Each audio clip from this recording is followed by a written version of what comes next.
Hello everyone, welcome to triple A bright academy YouTube channel. और आज के इस वीडियो में हम लोग एक पेपर डिस्कस करेंगे जो प्रीवियस पेपर है। पंजाब स्टेट के जो पेपर्स होते हैं उन्हीं में से एक पेपर है।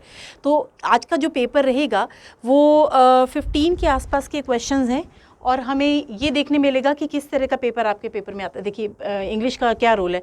गुरु अंगद देव यूनिवर्सिटी है जिसमें क्लैरिकल रैंक का एक पेपर है। अभी क्वेश्चन 46 पे जब आप देखोगे तो आपको देखिए एक क्वेश्चन पूछा, चूज द पास्ट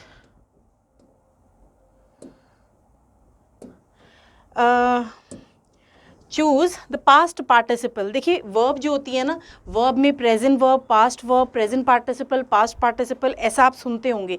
तो जैसे हम यहाँ वर्ब पढ़ते हैं ना, उसमें हम बताते हैं प्रेजेंट पार्टिसिपल और पास्ट पार्टिसिपल क्या होता है। जैसे अगर हम फर्स्ट फॉर्म की बात करें, वो फर्स्ट फॉर्म प्रेजेंट टेंस है। सेकेंड फॉर्म की बात करें, सेकेंड फॉर्म पास्ट टेंस है। और जो थर्ड फॉर्म होता है that is past participle. Past participle का मतलब क्या हुआ कि वो एक एडजेक्टिव बतौर यूज़ किया जा सकता है। जैसे एग्जाम्पल दिखाती हूँ मैं आपको। सपोज अगर हम कहते हैं एक्सपीरियंस्ड टीचर, तो आप देख सकते हो टीचर कौन होता है, एक नाउन। नाउन के सामने वर्ड आकर थर्ड फॉर्म ऑफ वर्ब के जैसा दिख रहा है, लेकिन नाउन के सामने आने के वजह से this word will play the role of adjective. ये विशेषण की तरह काम कर रहा है। तो जब एक वर्ड थर्ड फॉर्म जैसा दिखता हो बट वो क्वालिटी ऑफ अ नाउन बताए, something extra about the given noun बताए, that is called past participle. Present participle होता है आईएनजी फॉर्म ऑफ वर्ब की तरह दिखता है।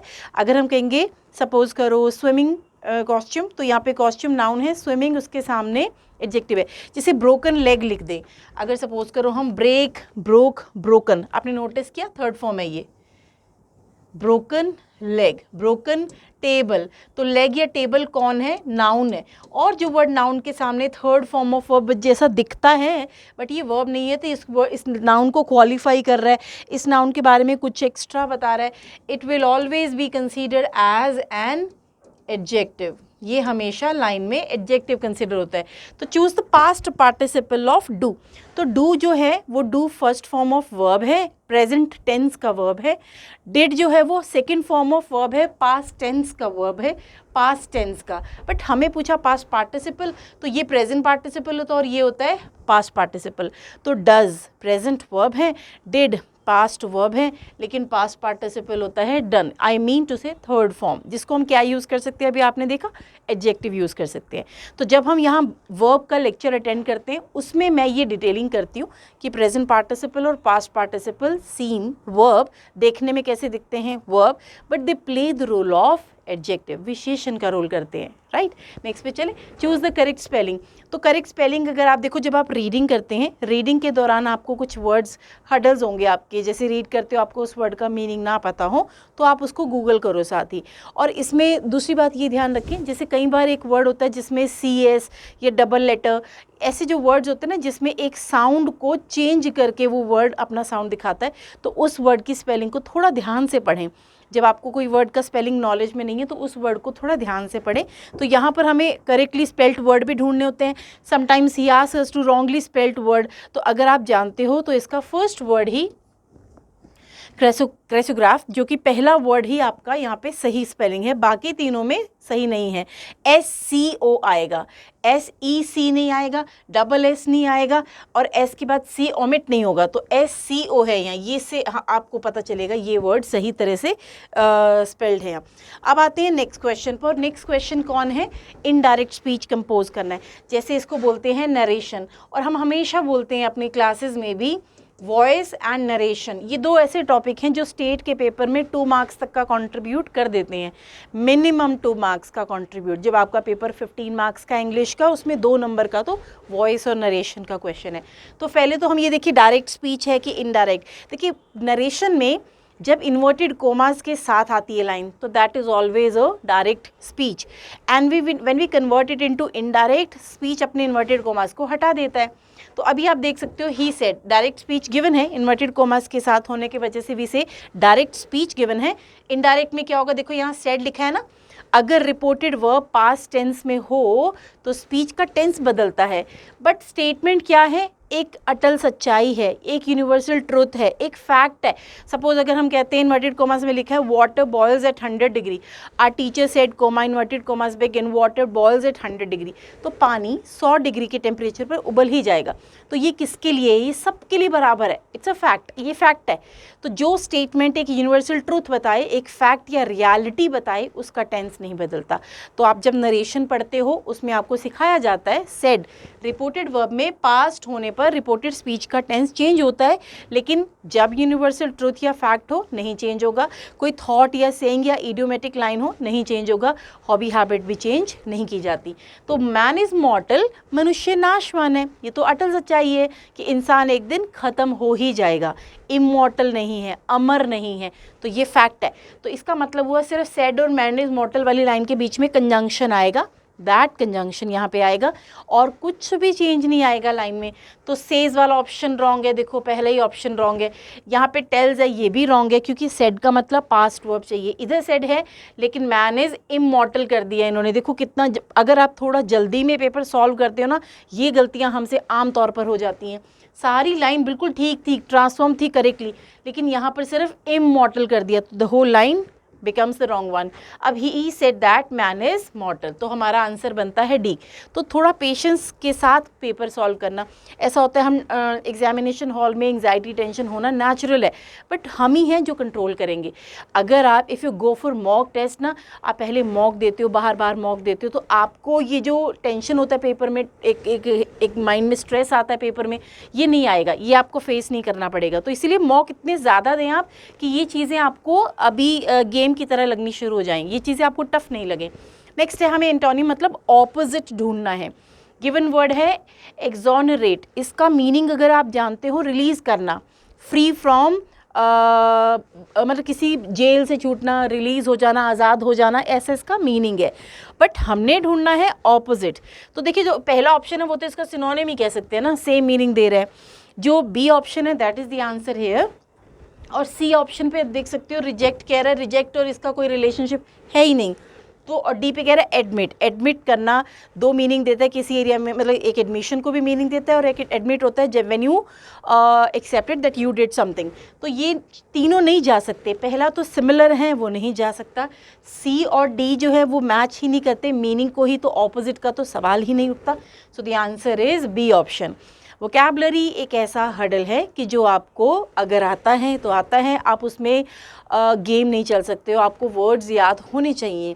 तो आप बहुत तरीक़ों से याद कर सकते हो। देखो सीधा लिस्ट उठाकर उसको रोज़ रिवाइज़ करके याद कर सकते हो।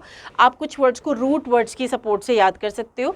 तो एक रूट वर्ड अगर आपको पता होगा, एक वर्ड में हाफ वर्ड आप जज कर सकते हो, तो आप आधी वर्ड से भी मीनिंग तक पहुँच सकते हो, है ना। जैसे कुछ रूट वर्ड्स की एग्जाम्पल दूँ, जैसे ऑटो वर्ड होता है, ऑटो किसी भी नाउन के किसी भी वर्ड के प्रीफिक्स लग जाए, सफिक्स लग जाए, तो उस वर्ड में सेल्फ ऐड हो जाता है। सेल्फ मतलब खुद।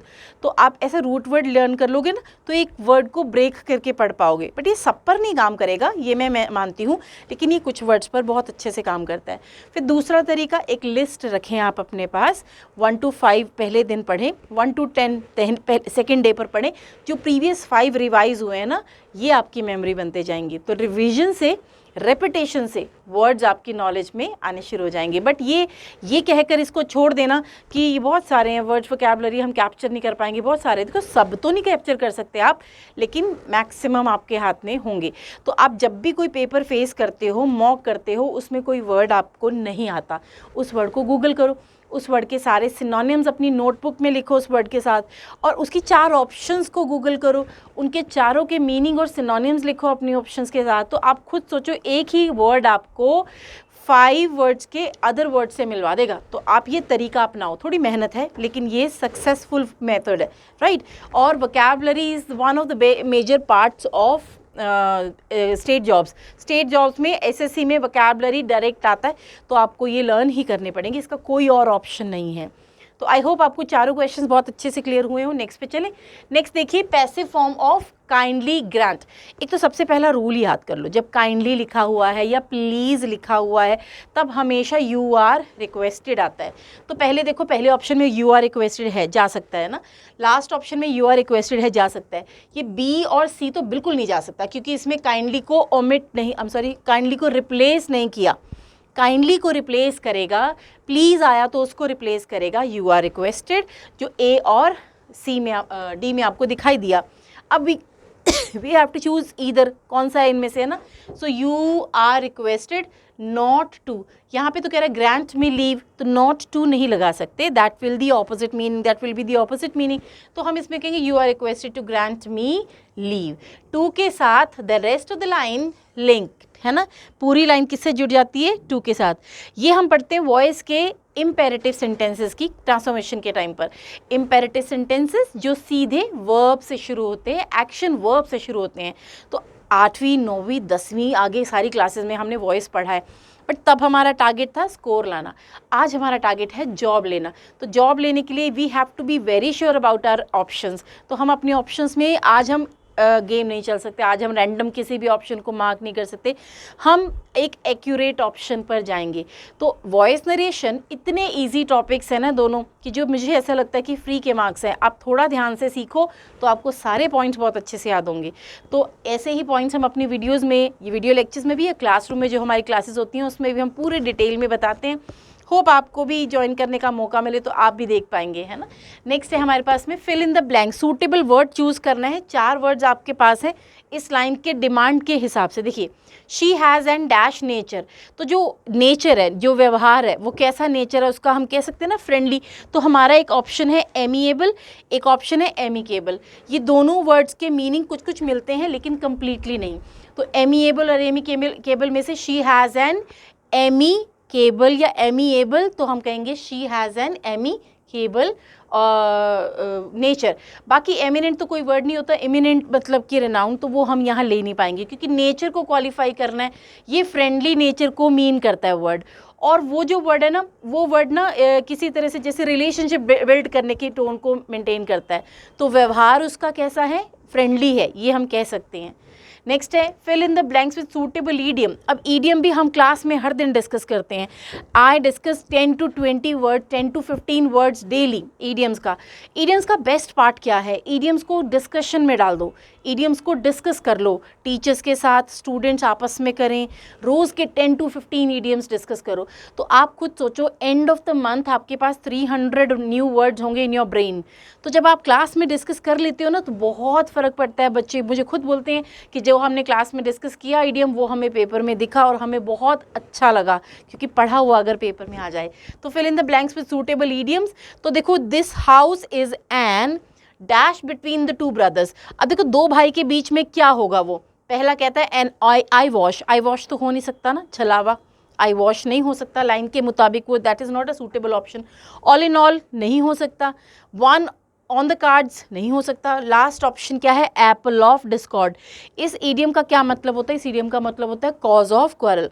2 भाई हैं, ये जो घर है दोनों का कॉज ऑफ क्वारल बना हुआ है, दोनों के लिए फसाद की जड़ बना हुआ है, दोनों के लिए झगड़े का कारण बना हुआ है। ये मैच करता है हमारी गिवन लाइन के मीनिंग को। तो एप्पल ऑफ डिस्कॉर्ड, जैसे एप्पल ऑफ डिस्कॉर्ड हुआ ना, एक और ऑप्शन भी होता है जिसका भी मतलब सेम होता है। तो एप्पल ऑफ डिस्कॉर्ड का मतलब, जब हम ये कहना चाह रहे हैं फसाद की जड़, है ना, जो दोनों के बीच का झगड़ा है। घर क्या है, दोनों के बीच का झगड़ा। एक होता है जिसमें भी फसाद की जड़ मीन करता है, एक और ईडियम भी है जिसमें सेम मीनिंग निकल के आता है। आई वॉश का मतलब छलावा होता है, तो वो तो वैसे भी यहाँ सूट नहीं करता। तो एप्पल ऑफ डिस्कॉर्ड मतलब फसाद की जड़। मैं बता रही थी दूसरा idiom, sorry, bone of contention होता है एक वर्ड, इसका भी मतलब होता है फसाद की जड़। तो जब हम ईडियम्स करते हैं ना, अगर कोई सेम मीनिंग का और भी ईडियम आता है तो मैं ज़रूर उसको सेम टाइम पर शेयर करती हूँ कि एक ईडियम से मैच करते, अगर मुझे 2-3 एक मीनिंग को मैच करते हुए अगर 2-3 ईडियम्स के बारे में बताया जा सकता है तो I share, always I share. तो अब चलते हैं नेक्स्ट की तरफ, है ना। नेक्स्ट में क्या कहता है, pick out the most effective word to fill the blank. अब जो ब्लैंक गिवन है उसके लिए एक सबसे सूटेबल ऑप्शन लाना है। इसमें आपको ग्रामर हेल्प करती है। अब आप सोचो, है तो ये फिलअप्स, लेकिन इसमें चेक क्या हो गई बच्चे की, ग्रामर नॉलेज, कि उसको ग्रामेटिकल बेस क्लियर है कि नहीं है। तो लाइन क्या कहता है, अ न्यू शॉप, याद रहे शॉप सब्जेक्ट है, शॉप एक्टिव भी हो सकता है, पैसिव भी हो सकता है। A new shop dash started in this building since last week. Since last week. आपको टेंस के दौरान हम सिखाते हैं सिंस और फॉर की लाइंस जो होती है ना वो परफेक्ट या परफेक्ट कॉन्टिन्यूस टेंस में होती हैं। जैसे सिंस कब आता है, जैसे सपोज आपने कहना है वो सुबह से पढ़ रहा है तो ही has been studying since morning, सुबह से शुरू करा, पढ़ाई अब तक चल रही है, हैज़ बीन स्टडिंग। तो ये बहुत अच्छा सा बेस है जो आपको अगर पता होगा तो आप ऑटोमेटिकली इज कट कर दोगे।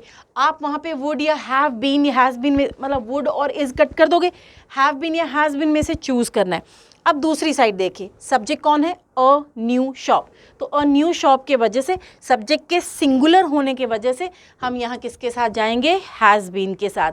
हैव तब जाता ना अगर शॉप्स होता, अगर प्लूरल नाउन सब्जेक्ट बना होता, तो फिलहाल सिंगुलर नाउन सब्जेक्ट है उससे हैज़ आया। और सिंस वाले सेक्शन से हमें पता चला कि हैज़ बीन वाला ऑप्शन चाहिए, इज़ वाला ऑप्शन नहीं चाहिए, वुड वाला ऑप्शन नहीं चाहिए। तो हैज़ वाले ऑप्शन जा सकते थे, शॉप सिंगल के वजह से हैज़ बीन ऑप्शन चाहिए। तो आई होप ये पॉइंट समझ आया हो। जब आप यहाँ पे टेंस सीखोगे तो आपको ये पॉइंट बहुत अच्छे से क्लियर होगा। Next is the term syntax is related to sentence, composition of line, arrangement of words, ये इसका मीनिंग होता है। तो आप देख सकते हो यहाँ चारों में से क्या है, सेंटेंस स्ट्रक्चर। तो सिंटेक्स का मतलब ही होता है सब्जेक्ट वर्ब एग्रीमेंट, पूरा लाइन का कॉम्पोजिशन, अरेंजमेंट ऑफ वर्ड्स, ये कहा जा सकता है। व्हाट यू मीन बाय डिल्यूड, इस वर्ड का पहला तो वो जो ये वर्ड जो होता है ना, इसका मतलब होता है एक तरह से जैसे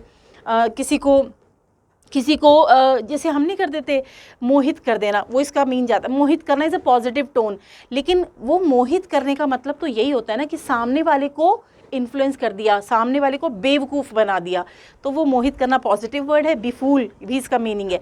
तो ये क्या कर रहे हैं दोनों में, हम मोहित करने में भी और बिफूलिंग में भी क्या कर रहे हैं, हम उसको धोखा दे रहे हैं। तो आंसर तो इसका डिसीव है।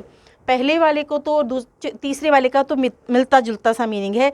मास ऑफ वाटर कह सकते हो, जिसको हम हिंदी में बाढ़ कह देते हैं ना, ये वो मीन करते हैं दोनों, मीन्स डेलज और इनडेट। तो ये दोनों का मतलब क्या हो जाता है कि जैसे मैसिव वाटर क्वांटिटी को शो करता है, तो ये बाढ़ को रिलेट करता है। नन ऑफ दीज तो हम तो मार्क करते हैं ना अगर हमारे पास में ये डिसीव ऑप्शन नहीं होता। तो धोखा देना, मोहित करना, अपने इन्फ्लुएंस में ले लेना, फूल बनाना यानी कि बी फूलिंग करना, तो ये इसका मीनिंग है। आते हैं नेक्स्ट वर्ड पर। ये हमारा पार्ट्स ऑफ स्पीच कवर कर रहा है एक तरह से, और हमारे यहाँ पे पहली class he parts of speech पर बेस्ड है। पार्ट्स ऑफ स्पीच मतलब एक वर्ड एक लाइन में क्या रोल प्ले करता है, नाउन का रोल कर रहा है, प्रोनाउन रोल कर रहा है, वर्ब है, एडजेक्टिव एडवर्ब है, कंजंक्शन है, प्रीपोजिशन है, ये हम सिखाते हैं इन आवर फर्स्ट क्लास। तो यहाँ पे वो छोटा सा बेस देखो, choose the appropriate adverb. Adverb ढूंढना है हमें, किसका एडवर्ब, काइंड का। काइंड क्या होता है, एडजेक्टिव, विशेषण, काइंड, जैसे kind man, kind women, kind behaviour. तो बिहेवियर के बारे में बता रहा है, मैन के बारे में बता रहा है, वुमेन के बारे में बता रहा है, तो ये kind is an adjective. If you talk about kindness is a noun, kindness is a noun, naming word की तरह बिहेव करता है। Kindly is an adverb. तो शी, काइंडली, जैसे अभी थोड़ी देर पहले क्वेश्चन में आया था, kindly help us, kindly submit the report, तो ये एडवर्ब का रोल करता है। नन ऑफ दिस भी मार्क नहीं करना पड़ेगा क्योंकि kindly is an adverb here. Plural of shelf, अब देखो आपको अगर याद हो, चेंज द नंबर स्कूल में पढ़ा होगा आपने, हम एस लगाते हैं, हम ई एस से प्लूरल बनाते हैं, हम आई ई एस से प्लूरल बनाते हैं, हम वी ई एस से प्लूरल बनाते हैं। तो जो एस कब लगता है, जिनमें ई एस नहीं लगेगा, जिनमें आई ई एस नहीं लगेगा, जिनमें वी ई एस नहीं लगेगा, वहाँ एस लगेगा। आई ई एस कब लगता है, पहले ई एस कब लगता है, हम एक नाउन को प्लूरल में ले जाते हैं बाय टेकिंग ई एस। कैसे पता करेंगे, उस वर्ड के लास्ट का लेटर या तो ओ होता है या च और स की आवाज़ आती है।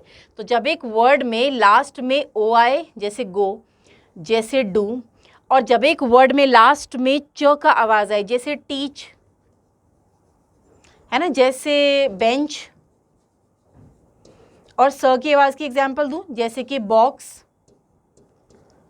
जैसे कि क्लास, तो इन सब में आपने नोटिस किया ई एस, प्लूरल का फॉर्म, ऐसे वर्ब तो सिंगल हो जाती है ई एस लगा के, लेकिन ई एस या एस में से ई एस आ रहा है ना। टीच का teaches, bench benches, box boxes, class classes. तो ई एस आने का रीज़न समझ में आया, वर्ड के लास्ट में या तो ओ होता है या वर्ड के लास्ट में च की आवाज़ आती है या स की आवाज़ आती है। तो sound of C H, sound of S अगर हुआ तो ई एस से प्लूरल फेस बनेगा। और अगर लास्ट में लेटर ओ हुआ जैसे मैंगो, तो उसका प्लूरल भी किससे बनेगा, ई एस से। एक्सेप्शंस आर देयर, लेकिन ये मैक्सिमम काम करेगा। आई ई एस किसको रिप्लेस करता है, याद होगा स्कूल डेज में पढ़ा होगा, आई ई एस रिप्लेस करता है वाई को। लेकिन जब भी आई ई एस आता है तो वो वाई को ओमिट करता है। लेट्स सी, जैसे हम कहते हैं बॉय, लेकिन बॉय तो बॉयज हो जाता है एस से, टॉय तो टॉयज बनता है एस से। लेकिन अगर हम लेडी का प्लूरल करते हैं ना, तो लेडीज में वाई एलिमिनेट हो जाता है और आई ई एस आ जाता है। अगर हम सपोज करो स्टोरी का प्लूरल करते हैं ना, तो स्टोरी में आई ई एस आ जाता है वाई के जगह पर। तो आई ई एस वाई को रिप्लेस करेगा when Y is preceded by a consonant. When Y is preceded by a vowel, तो वाई नहीं हटेगा, सीधा एस लगाएंगे। तो टॉय, बॉय, स्टोरी, मंजिल वाला, इनमें वाई नहीं एलिमिनेट हुआ, क्योंकि तीनों वर्ड्स में क्या कॉमन है, तीनों वर्ड्स में वाई से पहले वॉवल है। तो जब वाई प्रीसीडेड बाय वॉवल तो वाई नहीं हटेगा, एस आ जाएगा वहाँ पर। जब वाई से पहले हो कॉन्सोनेंट तो वाई हट जाएगा और आई ई एस आएगा। अब आते हैं अपने क्वेश्चन पे। अब एफ कट होता था, एफ हटाकर क्या आता था, वी ई एस। जैसे लीफ, पत्ता है ना, उसका प्लूरल आपको याद होगा, एफ हटाते थे हम और उसकी जगह क्या लगाते थे, वी ई एस। तो L E A V E S, L I V E S, same as S H E L V E S. तो plural of F is V E S. तो यहाँ पे आप समझ गए होंगे प्लूरल कौन है इसका सही, शेल्स में वी ई एस आएगा। ये सब हम क्लास में डिस्कस करते हैं ताकि आपको ये हर्डल्स फेस करने आ जाए। ठीक है, नेक्स्ट पे चले। तो choose abstract noun. Abstract noun, सबसे पहले नाउन्स का टॉपिक, सेकंड टॉपिक हमारा नाउन होता है। नाउन के टॉपिक में मैं सभी नाउन्स का टाइप्स ज़रूर इंट्रोड्यूस करती हूँ, क्योंकि इस तरीके के क्वेश्चंस हमें फेस करने होते हैं ना। तो नाउन में डिफरेंट टाइप्स है, proper noun, common noun, collective noun, compound noun, एक होता है मटेरियल और एक होता है एब्स्ट्रैक्ट नाउन। एब्स्ट्रैक्ट नाउन कौन है, नाउन हिंदी में क्या है, संज्ञा। नाउन पंजाबी में क्या है, नाव। तो संज्ञा या नाव में एक टाइप किया होता है हमने बचपन में, नाव भाववाचक नाव या भाववाचक संज्ञा। ये जो होती है ना इंग्लिश में होती है एब्स्ट्रैक्ट नाउन। ये कॉन्क्रीट नहीं है, ये सॉलिड बॉडी नहीं है, इसका कोई फिजिकल अपीयरेंस नहीं है, ये एक नेम ऑफ फीलिंग्स है, ये नेम ऑफ इमोशन है। ये एब्स्ट्रैक्ट का मतलब है ना दिखाई देने वाली एक चीज़ का नाम है। तो एब्स्ट्रैक्ट नाउन के बारे में थोड़ा सा मीनिंग समझ में आया, ना दिखाई देने वाली एक चीज़ का नाम जो दिखती नहीं, जैसे ऑनेस्टी, जैसे हैप्पीनेस, जैसे सपोज करो ब्रेवरी। तो आप यहाँ देखोगे soldiers are known for their bravery. Answer पता चल गया, ब्रेवरी सब में है, आप में बहादुरी है, पर बहादुरी देखी नहीं जा सकती, सिर्फ महसूस की जा सकती है। तो जो एक ऐसी चीज़ को डिफाइन करे, ऐसी चीज़ को मीन करे जो सिर्फ फील किया जा सकता हो, देखा ना जा सकता हो, because the noun has not physical appearance, तो उसको हम बोलते हैं एब्स्ट्रैक्ट नाउन। तो ब्रेवरी तो हमारा आंसर हुआ, राइट। नॉन तो वर्ब होती है, अगर आपको मालूम हो। सोल्जर्स नाउन है लेकिन ये एब्स्ट्रैक्ट नहीं है, दिखाई देते हैं। और लास्ट देयर, ये तो पजेसिव केस एडजेक्टिव है। My, your, his, her, their, our, possessive case adjective है। तो पजेसिव केस एडजेक्टिव है तो बच्चे प्रोनाउन क्यों बोलते हैं, वो देयर्स होता है। देयर फादर, तो फादर के सामने, आई मीन टू से नाउन के सामने देयर। माई बुक, तो बुक नाउन है उसके सामने माई। हिज पेरेंट्स, तो पेरेंट्स नाउन के सामने हिज। ये होते हैं पजेसिव केस एडजेक्टिव, राइट। जैसे अगर मैं बोलती हूँ ब्लैक मार्कर, तो मार्कर के सामने ब्लैक उसका कलर बता रहा है। अगर मैं कहूँगी 2 मार्कर्स, तो मार्कर्स के सामने उसका नंबर बता रहा है। अगर मैं कहूँगी माई मार्कर, तो मार्कर के सामने मेरे साथ उसका पोजेशन बता रहा है। तो इसको बोलते हैं पजेसिव केस एडजेक्टिव। ये प्रोनाउंस नहीं होते, प्रोनाउंस होते देयर्स, आर्स, योर्स, माइन, वो होते हैं प्रोनाउन। तो हमारा आंसर फिलहाल ब्रेवरी है, क्योंकि ब्रेवरी कौन है, एब्स्ट्रैक्ट नाउन है। ब्रेवरी क्या है, दिखाई नहीं देता। So next questions are, narcissism क्या होता है। अगर आपको पता हो, ये बंदा खुद को ही बोले जाता है, खुद की तारीफें करी जाता है। ईगोटिस्ट एक वर्ड होता है, आपने कभी सुना हो। एक तो ईगोइस्ट होता है ना, एक होता है egotist. Egotist one who praises one self, जो खुद के गुणगान करता रहता है, खुद के अचीवमेंट काउंट करवाता रहता है, खुद की तारीफों के पुल बांधता जाता है, तो उसको बोलते हैं। तो अनप्लेजेंट बिहेवियर से तो नहीं जाएंगे ना हम, रूड बिहेवियर भी नहीं मानेंगे ना। दो पीपल गेट इरिटेटेड, लोग उससे इरिटेट होते हैं, लेकिन रूड नहीं है वो बंदा। सेल्फ कंडेम्पशन नहीं, खुद को गाली नहीं देता है, खुद की प्रेज करता है, तो सेल्फ एडमायरेशन। तो ये बंदा हमेशा अपनी ही गुणगान गाता रहता है। तो ईगोटिज्म भी सेम इसी का ही सिनोनिम कह सकते हो आप ना। लास्ट जो क्वेश्चन है आज की इस वीडियो में, that is hardly. Hardly does the sun rise when stars disappeared. आपने देखा सनराइज फर्स्ट फॉर्म ऑफ पहले क्लॉज में कौन सा टेंस आया, प्रेजेंट टेंस, और सेकंड क्लॉज में डिसअपियर्ड सेकंड फॉर्म आया, तो इसका मतलब कौन सा टेंस हुआ, पास्ट टेंस। तो एरर तो है। अभी हमने देखना है करेक्ट ऑप्शन क्या है। हार्डली हैव द सन नहीं, द सन के साथ सिंगुलर सब्जेक्ट के साथ हैव नहीं, तो ये गया। टेंस पढ़ेंगे उसमें आ जाएगा सब कुछ, देखना। हार्डली हैड, हाँ होता है, हार्डली के साथ हैड एक पास्ट एक्सपीरियंस को शो कर सकता है, तो लेट्स सी कि बाकी ठीक है। Hardly had the sun risen when the stars disappeared, hold पे रखते हैं। Hardly did the sun rose, देखो डिड के साथ rose second form of verb, ये ग्रामर गलत है, टेंस में ये भी सीखते हैं हम लोग, तो ये भी गया। Hardly the sun rose when, अब जब हार्डली शुरू में आता है ना, तो उसके बाद हेल्पिंग वर्ब आता है। ये हम किस में सीखते हैं, टेंस में भी सीखते हैं, कंजंक्शंस में भी सीखते हैं, और एडवर्ब्स में भी सीखते हैं। तो हार्डली क्या है, एक एडवर्ब है जो अपने बाद पहले लेता है हेल्पिंग वर्ब। जब वो लाइन की शुरुआत करे इन्वर्जन हो जाता है, तो लाइन की बिगिनिंग में अगर एडवर्ब आया तो लाइन उस एडवर्ब के बाद लगाएगी पहले हेल्पिंग वर्ब, तो लास्ट लाइन भी गलत है। तो आपको समझ आ ही गया होगा ना, मैंने पहले ही कहा था हार्डली हैड समथिंग डन और फिर उसके बाद व्हेन समथिंग डन। तो अभी मुश्किल से क्या नाम, सन उगा ही था जब सारे सितारे डिसअपियर हो गए, यानी कि जब सारे सितारे डिसअपियर हो गए, तो ये इसका मीनिंग हुआ। तो हार्डली के साथ एक क्लॉज में हैड पहले आया, आप नोटिस कर सकते हो। हैड के साथ थर्ड फॉर्म ऑफ वर्ब आया, बिल्कुल सही जा रहा है। मैं पास्ट एक्सपीरियंस शेयर कर रही हूँ। फिर व्हेन कंजंक्शन है यहाँ, हार्डली स्कार्सली के पीछे कंजंक्शन लगानी हो तो वो व्हेन होती है। व्हेन कंजंक्शन के बाद दिया another sentence in past tense deal कर रहा है। गिवन लाइन गलत इसलिए था क्योंकि पहले सेंटेंस में प्रेजेंट था तो दूसरे में पास्ट था, जो सेम बैक टू बैक होने वाले दो इंसिडेंट के साथ में पॉसिबल नहीं है। तो ये हम टेंस में, एडवर्ब्स में, कंजंक्शन में, ये इसके सारे पॉइंट्स हम सीखते हैं जो मैंने यहाँ पे कंक्लूड करे। तो हमें ऐसा लगता है ना, एक दो टॉपिक पढ़ के ग्रामर क्लियर कर सकते हैं हम लोग। ग्रामर इंटरलिंक्ड टॉपिक है, मतलब जो ग्रामर के टॉपिक हैं वो एक दूसरे से इंटरलिंक्ड है। तो हार्डली स्कार्सली कौन है, एडवर्ब है, तो एडवर्ब भी पढ़ना पड़ेगा आपको इन दोनों के मतलब को समझने के लिए। इनका कोरिलेटिव कंजंक्शन कौन है, व्हेन है, ये कंजंक्शन पढ़ना पड़ेगा आपको इनको समझने के लिए। हार्डली स्कार्सली वाली लाइंस में पास्ट टेंस में कैसे कैसे रूल्स फॉलो करने होते हैं, ये टेंस है, टेंस भी समझना पड़ेगा। तो आपने नोटिस किया ग्रामर 1, 2, 3 टॉपिक से नहीं होगा, ग्रामर सब टॉपिक्स को अटेंड करके होगा। और टफ तब तक है जब तक आप रूल से अनअवेयर हो।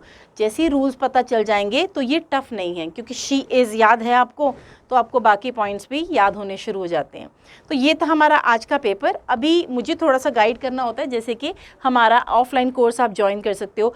बच्चे को घर पर बैठ के पढ़ना बहुत मुश्किल है, आप कॉन्सनट्रेटेड रहना बहुत मुश्किल है। एक दिन जोश में बैठ जाओगे आप, दूसरे दिन भी जोश बरकरार हो सकता है आपका, लेकिन कुछ दिन के बाद you feel bore, you feel, क्योंकि सब कुछ खुद ही करना है ना, सब कुछ खुद ही करना है, समझाना खुद है, टेस्ट भी खुद लेना है। तो एक टाइम के बाद आप फ्रस्ट्रेटेड हो जाते हो, क्योंकि कोई बहुत जल्दी जल्दी क्लियर कर दे चीज़ों को, वो बहुत आसान लगता है, फिर चीज़ें सॉल्व करने में आसानी होती है। लेकिन जब हम खुद को पढ़ा रहे होते हैं तो it's really tough, really tough. तो हम क्या करेंगे, हम कोर्स ज्वाइन करेंगे।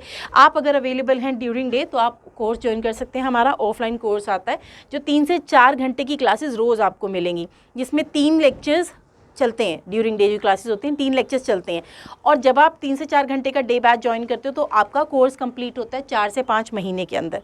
जो बेसिक से बताते हैं, बिल्कुल ज़ीरो से शुरू करते हैं हम, हर सब्जेक्ट को बिल्कुल उसके बेस से शुरू करते हैं, ताकि आप उस सब्जेक्ट के लिए, सब्जेक्ट आपके लिए नया हो सकता है तो उसमें आपको दिक्कत ना, या हो सकता है that's not your cup of T, जो आप उसमें कंफर्टेबल सा फील नहीं करते हो, तो we are here to make it easy for you, है ना। तो ये बिल्कुल बेस से बताएंगे। नोट्स, मटेरियल, बुक्स वगैरह आपको सब ब्राइट की तरफ से मिलेगा उसी अमाउंट में जिसमें आप ज्वाइनिंग कर रहे हो। फिर उसके बाद मॉक टेस्ट ज़रूर होंगे। देखिए, अब सिर्फ सीख लेना भरने से काम नहीं होगा ना, सिर्फ चीज़ों को अंडरस्टैंड कर लेने से काम नहीं होगा ना, हमने जिस स्टेज पर परफॉर्म करना है हमें उस स्टेज को डील करना भी आना चाहिए। तो जो मॉक टेस्ट होते हैं वो बच्चों को आसान बना देते हैं, how to deal with the paper. Mock दे दे के बच्चे को समझ में आता है कि मेरी स्ट्रेंथ, वीकनेसेस क्या क्या हैं। तो स्ट्रेंथ जो है वो तो बहुत अच्छी बात है, जो वीकनेसेस है उन पर काम करेंगे।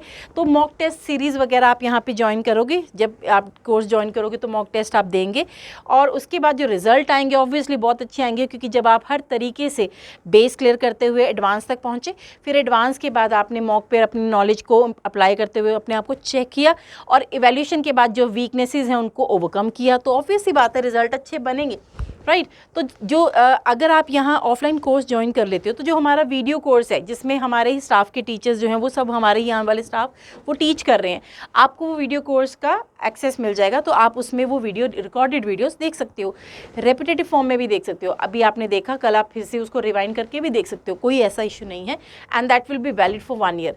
लाइफ टाइम वैलिडिटी का कार्ड आपको मिल जाएगा, जिसका मतलब है once you have joined here तो आप यहाँ पे लाइफ टाइम के स्टूडेंट हैं। आप यहाँ पे लाइफ टाइम का मतलब होता है जब तक जॉब आपके हाथ में नहीं आती। प्रीलिम्स आया उसकी तैयारी, मेंस आया उसकी तैयारी, फिर इंटरव्यू आया उसकी भी तैयारी, उसी अमाउंट में, no extra charges for this. ये सब आपको, अगर इसकी और डिटेल्स चाहिए, हमारे मेंबर स्टाफ से बात करना चाहते हैं, हमारे MD सर से बात करना चाहते हो तो here we have the number and address. Number देखिए 9988444400, और जो एड्रेस है सेक्टर 15 है, मध्य मार्ग पर है और PGI के बिल्कुल नज़दीक पड़ता है। हमारे ऑफिस के बिल्कुल पास एक पेट्रोल पंप भी लैंडमार्क की तरह आपको हेल्प करेगा। तो आप आ सकते हैं, विजिट कर सकते हैं इफ़ यू आर अवेलेबल। और अगर आप टेलीफोनिक कॉन्वर्सेशन चाहते हैं तो इस नंबर पे आप कॉल भी कर सकते हैं। अब कुछ स्टूडेंट्स ऐसे होते हैं जो हमारे ऑफलाइन कोर्स को ज्वाइन नहीं कर सकते because they are working somewhere. So we have another course also जिसमें है ऑनलाइन। ऑनलाइन में राजे आप लोगों को रिकॉर्डेड लेक्चर्स मिलेंगे। हम कमिटमेंट नहीं कर रहे हैं लाइव क्लासेस का, हम रिकॉर्डेड लेक्चर्स के बारे में बोल रहे हैं। तो वीडियो कोर्स मिलेगा आपको, फुल सिलेबस कवर होगा उसके अंदर, हर सब्जेक्ट हर टॉपिक कवर होगा।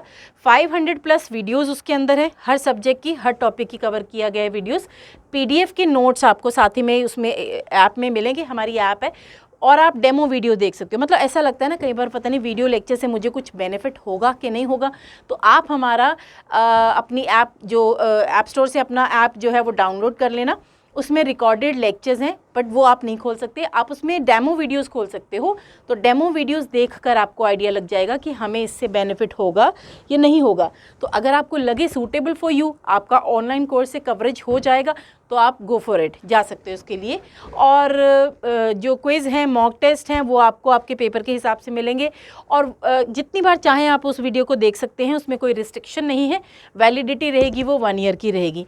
Again if you want two means कुछ कम्युनिकेट करना चाह रहे हैं regarding the course, regarding online offline, number is the same one, 9988442200। इस नंबर पे कॉल करके आप सारी डिटेल्स ले सकते हैं। अब एक ऐसा स्टूडेंट भी हो सकता है ना जिसको मटेरियल चाहिए सिर्फ, ना तो वो ऑफलाइन जा पा रहा है ना है ऑनलाइन जा पा रहा है, उसको सिर्फ मटेरियल चाहिए। So we have third option also. अगर आपको स्टडी मटेरियल चाहिए तो प्रिंटेड नोट्स मिलेंगे फुल सिलेबस को कवर करते हुए। इंग्लिश मीडियम में है, हिंदी और पंजाबी मीडियम नहीं होगा। इंग्लिश मीडियम में मैथ्स रीजनिंग के क्वेश्चंस होंगे, GK के क्वेश्चन होंगे, इंग्लिश तो होता है इंग्लिश में है। और जो मॉक टेस्ट जब आप लोगे तो वो ऐप में रिकॉर्डेड वीडियोस नहीं आप देख सकोगे। मटेरियल वाला बच्चा ऐप में सिर्फ मॉक टेस्ट सॉल्व कर सकेगा, वो उसको उसका एक्सेस दिया जाएगा। और प्राइस जो है वो 4000 रुपीज़ है इस पूरे मीन्स के नोट्स वाले, अगर आप इसको परचेज़ करना चाह रहे हैं। और फिर से वही नंबर पे आप कॉन्टैक्ट कर सकते हैं if you want to purchase notes. तो 9988442200। तो आज की इस वीडियो में हमने एक पेपर सॉल्व किया। नेक्स्ट वीडियो में हम फिर से एक पेपर के साथ आपके सामने आएंगे। तब तक के लिए एंजॉय योर डेज़।